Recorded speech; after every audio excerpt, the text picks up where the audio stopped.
Hello et bienvenue dans ce tout premier bonus du podcast Et on recommence. À l'occasion de l'épisode Un Indien dans la ville versus un Indien à New York, j'ai eu la chance de poser quelques questions à Ludwig Briand, l'interprète du Mimicikou français.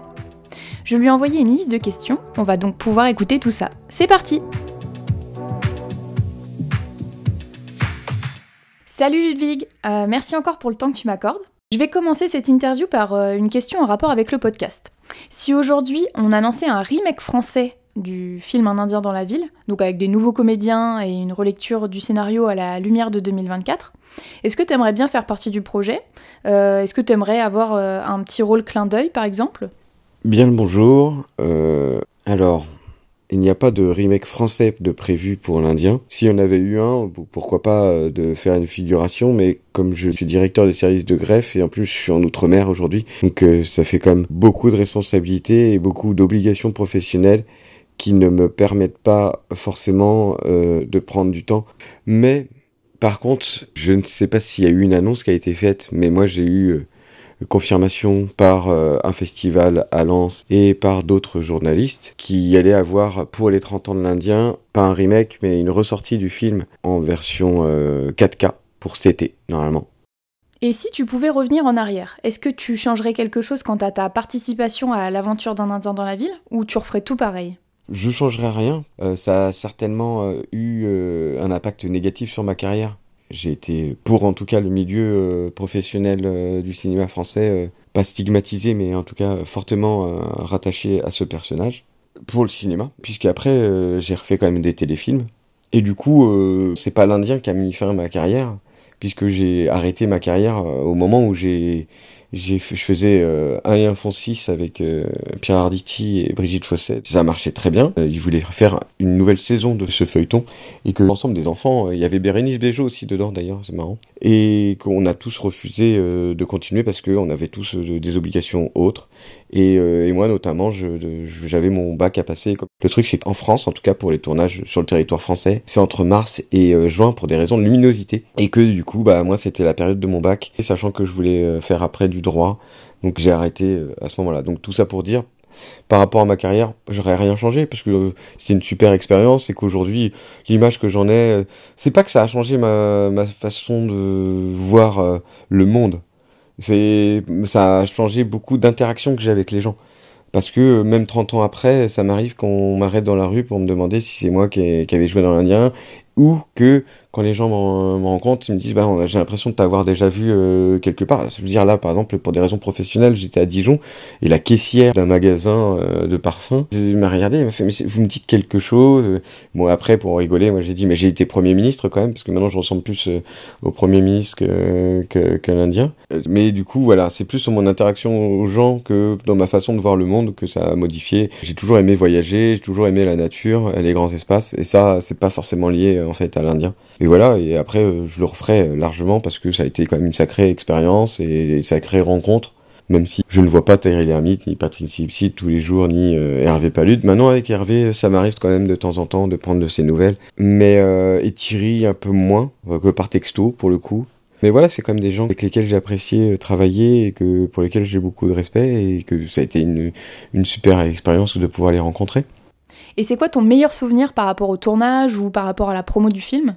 Je pourrais pas vraiment choisir un souvenir. Le tournage en lui-même était vraiment une super aventure. Peut-être en souvenir de tournage, ce serait pas vraiment le tournage en lui-même, mais les expériences à côté. Pour la promo du film, ce que j'avais bien aimé aussi, c'est que je suis assez fan quand même d'Alain Chabat, de ce qu'il fait. Et donc pour les besoins de la promotion du film, on est parti dans pas mal de pays. Mais aussi, on a fait le festival du film français du Yokohama à l'époque. Il y avait Gazon Maudit qui était présenté aussi. Et du coup, j'avais pu rencontrer une partie de l'équipe du tournage, et dont Alain Chabat. Et il y avait eu un truc où les Japonais ils venaient pour faire une séance de dédicace. Et j'avais fait un concours avec Alain Chabat sur celui qui signerait le plus d'autographes avec l'équipe du tournage donc de Gazon Maudit et l'équipe du tournage de l'Indien. Et on avait gagné, mais aussi nous à la fin, pour en faire un peu plus, on signait carrément en japonais, quoi. Et j'avais bien apprécié Alain Chabat. Et sinon, l'autre souvenir que j'ai eu après la sortie, à l'époque, en 95, on avait fait Cannes aussi. Et il se trouve que j'étais à un hôtel où il y a beaucoup de personnalités qui vont, et j'avais rencontré les inconnus aussi. C'était sympa. Alors, j'ai vu une interview d'Ariel Dombal qui disait que tu avais passé 1 mois en tête-à-tête avec une mygale pour te rendre à l'aise sur le film. C'est vrai ou pas ? Oui, j'ai passé du temps. J'ai pas passé 1 mois avec une araignée, comme le disait Ariel Dombal. J'ai passé 1 semaine avec Guy de Mazure qui, en préparation au tournage, m'a habitué à la manipulation des animaux, mais pas que les araignées, pour le coup, les serpents, j'ai eu à manipuler pas mal d'animaux. Guy de Mazure qui était aussi chef animalier sur le film que je t'invite à voir si tu l'as pas vu, qui était excellent et qui a déjà une petite dizaine d'années, voire plus. C'est le cochon de Gaza, c'est lui qui s'occupait du cochon pour le film Cochon de Gaza, un film franco-belge. Et c'est quoi, toi, ton histoire avec le remake américain ? Est-ce que t'as été consulté à l'époque de la production du film ? T'en as pensé quoi, globalement ? Alors, j'ai été casté en fait pour le remake. Mon niveau d'anglais à l'époque était trop pourri et du coup c'est pour ça que j'ai pas été casté. Ils trouvaient que j'avais un accent trop français. Par contre après j'ai été sollicité par la boîte de prod qui était en charge de la diffusion d'un Indien à New York en France. Et du coup, il m'avait payé carrément le billet d'avion parce que j'étais en congé dans le sud pour donner mon avis sur le film. Donc j'avais pu le voir comme ça en avant-première pour qu'il puisse s'en servir après pour faire la promotion. Mais en fait, ça m'avait pas... Enfin, j'avais été assez langue de bois en quelque sorte parce que ça m'avait pas plu du tout en fait. Mais comme il m'avait invité et que c'était pour aider à la promotion, moi j'avais dit que ce que j'avais pensé de pas mal. C'est-à-dire que... qu'il y avait quelques scènes qui étaient pas mal. Et sinon, j'avais pas trouvé terrible en toute objectivité parce que je pense que ce qui a fait le succès de l'Indien, c'est déjà que je pouvais être crédible en indien. Et après, c'est pas la faute de l'acteur, hein, c'est pas le jeu de l'acteur, c'est le fait que Sam Huntington, déjà, il est un peu plus châtain blond, et puis il a pas vraiment les cheveux longs, il a plutôt une coupe de cheveux longs mais un peu raccourcie.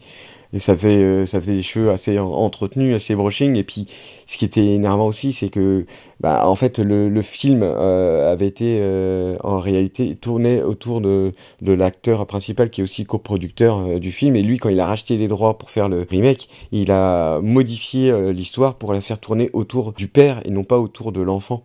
Et ça, je trouvais ça dommage. Parce que du coup, ça cassait un peu la dynamique du film.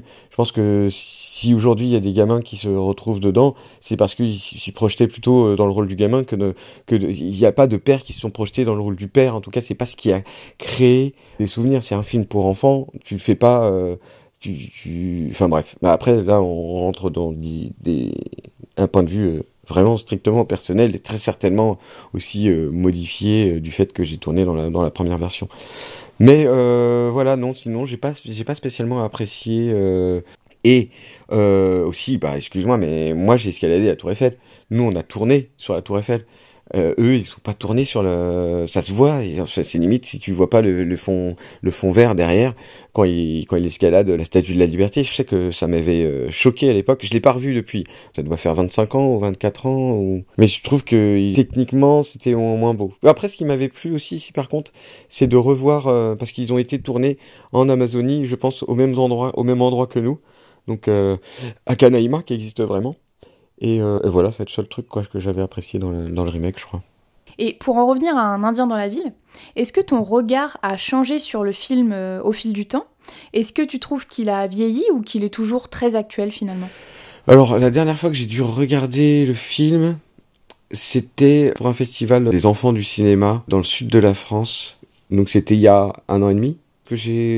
Mon regard a changé, pas spécialement, j'aime pas spécialement me voir, moi, je vois toutes les erreurs que j'ai pu commettre, pas de prononciation, mais de diction en tout cas. Mais sinon, sur le film, je trouve qu'il a pas trop mal vieilli. Hervé Pallude, donc le réalisateur de l'Indien, avait quand même déjà introduit à l'intérieur du film certains éléments qui ont permis au film de ne pas trop vieillir. Je m'explique.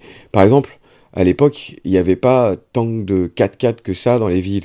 Pour autant, il y a énormément de grosses voitures dans l'Indien dans la ville et des 4x4 justement en ville.